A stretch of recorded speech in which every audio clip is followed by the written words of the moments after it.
Next, a plane is defined by the following points. P1, 2, 1, -4. P2 is 4, -2, -3. P3 is 2, 3, -8. What is the equation of the plane in parametric form? Okay, so recall lang natin na yung equation ng plane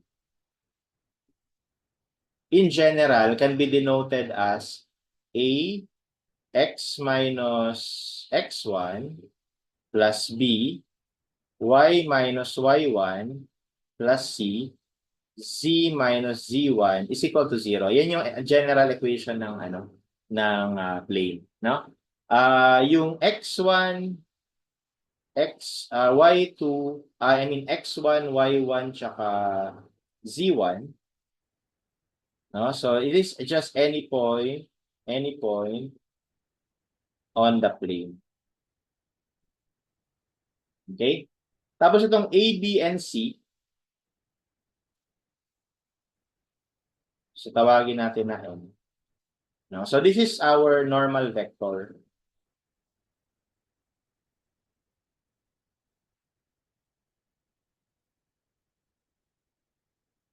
to the plane.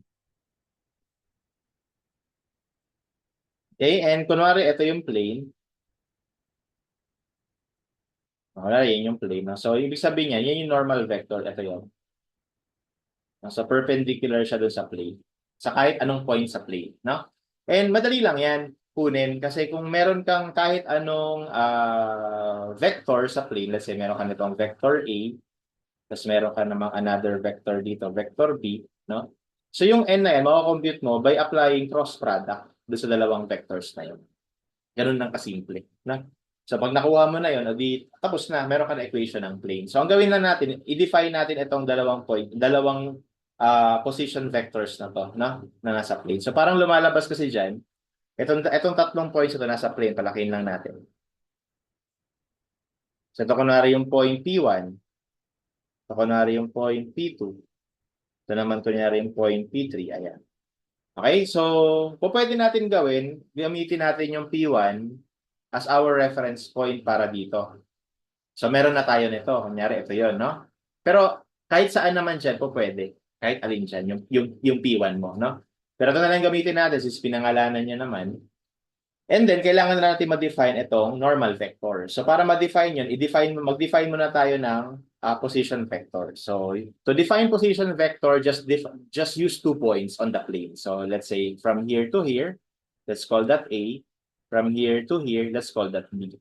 And then to define vector using points, diba, i-minus lang natin yung head and tail. So dito, ang naging head natin is yung P2, ang tail natin is P1. So therefore, yung A natin will be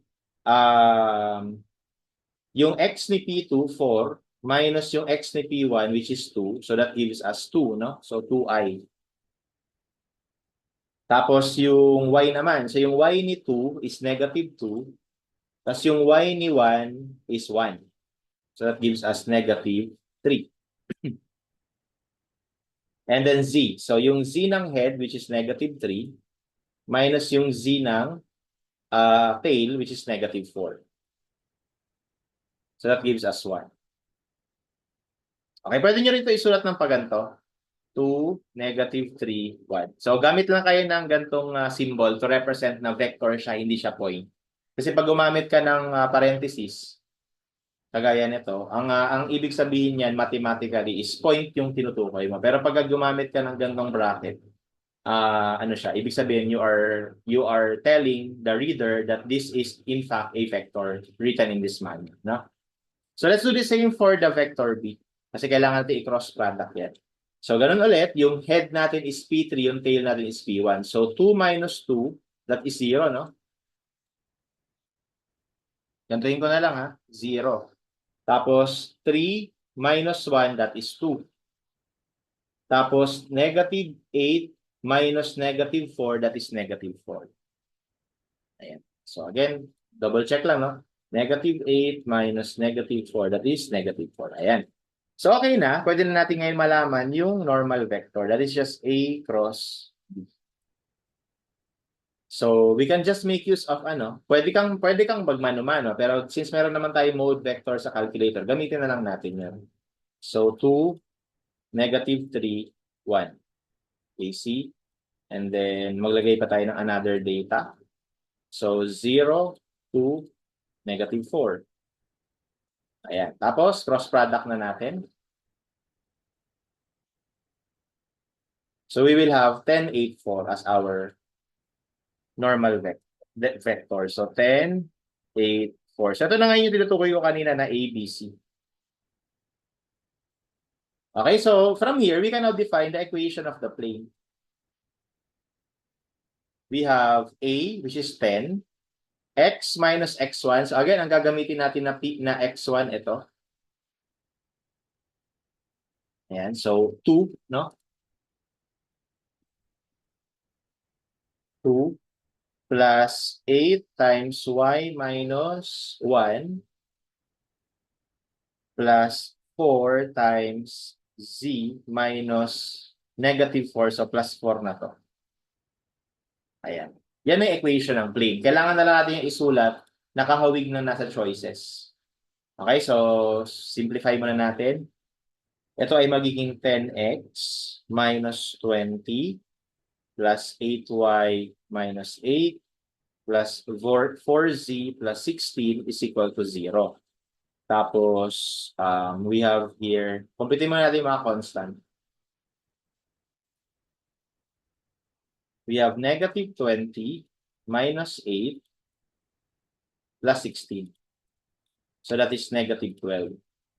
So 10x plus 8y plus 4z minus 12 is equal to 0.